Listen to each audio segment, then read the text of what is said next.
Hi, this is Tom Kibbe. I published on YouTube before as a suburban naturalist, bringing biodiversity to your home and garden. My experience in native planting started when my homeowners association applied native planting when it finished its stormwater basin construction, which you see behind me. This was performed under the procedures of our local sewer district in St. Louis County called MSD. While the MSD process has good points, the following is a recommendation for improvements for directing construction of new stormwater basins. This plan was developed with a little research on my part and by consulting local experts who use native planting in their work in ecologic restoration.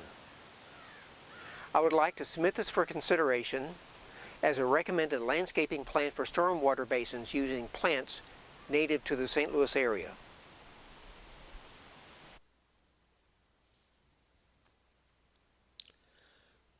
Stormwater basins are a common tool to control runoff pollution into nearby streams. New construction brings a higher level of impervious surfaces from roofs, driveways, and streets, which heighten stormwater runoff sometimes by a factor of 10 compared to the prior forest or field. An engineered stormwater basin will slow this runoff. These two examples from recent St. Louis area new construction show that these can be difficult areas to landscape properly. Typical best management practice defines that certain water-loving plants are used in the bottom of the basins to promote the needed infiltration. However, since the slopes above the basins are dry and rocky, this requires an entirely different approach to plant choices. I would encourage any homeowners association to consider native planting for their stormwater basin. Numerous advantages include, first, a lower cost to install, especially considering seed versus turf. It requires less maintenance, such as fertilizer, although it will need mowing and monthly invasive control. Native plantings will better support biodiversity, including pollinators and birds. They're more colorful and interesting. And also keep in mind that turf such as tall fescue will suppress future native plants, so fescue must be removed or killed before any future change to natives. In essence, it is easier to change from native to turf than it is to change from turf to native. And besides, mowing a riding mower on the slopes of a rainwater basin is inherently risky. And less mowing helps reduce this risk. This is a recommended landscaping plan being submitted to MSD for seeding the upper slopes of a stormwater basin that is still under construction. This plan includes these assumptions.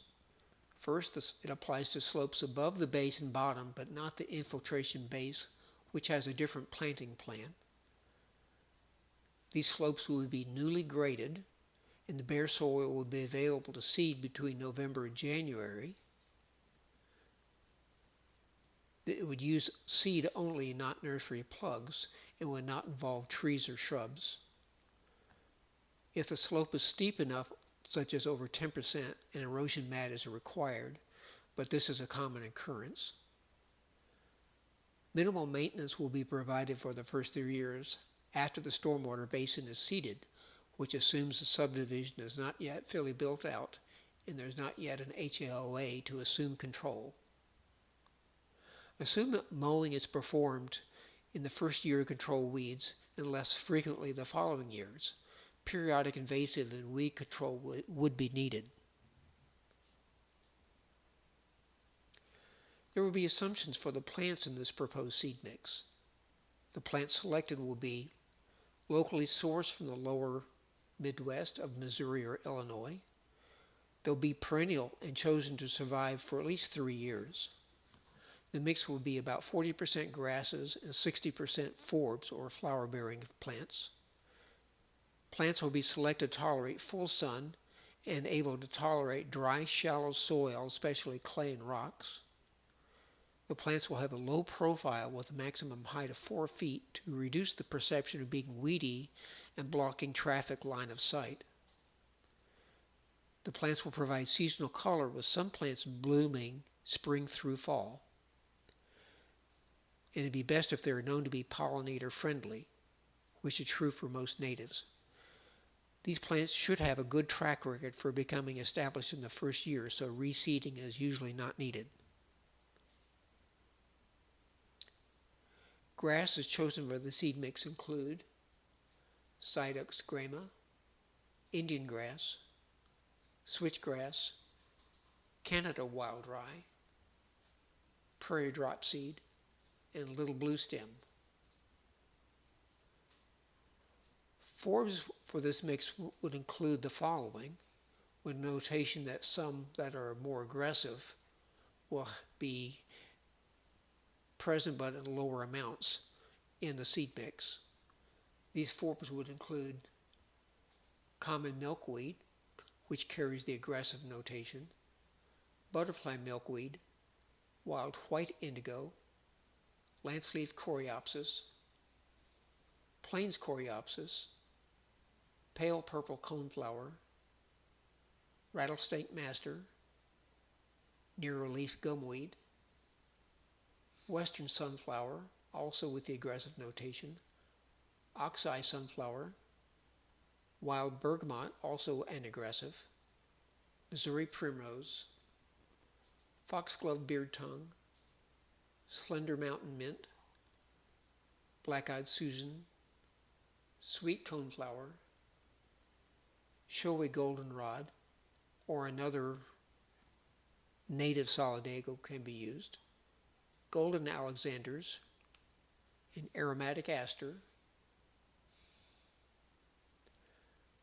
From the above list is noted that the blooming months for 6 species occur in May and June, 11 occur in July and August, and 3 in September and October, giving the mix a good spread of blooming times.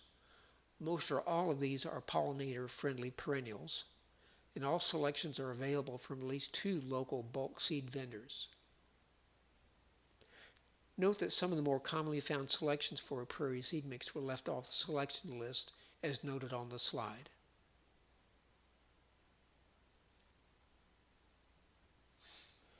The implementation would require installation in November through January to allow for cold stratification. Seeds would be sown to freshly graded bare soil. The seed would be followed by erosion mat that would be biodegraded in 1 to 2 years and would withstand mowing. No amendments or fertilizer would be required.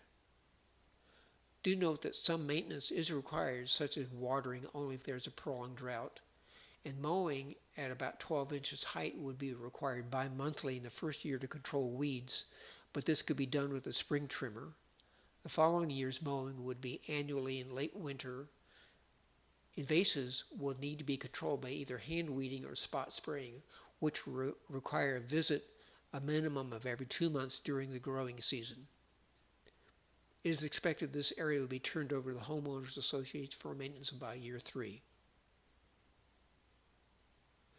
Thank you for the time for this presentation.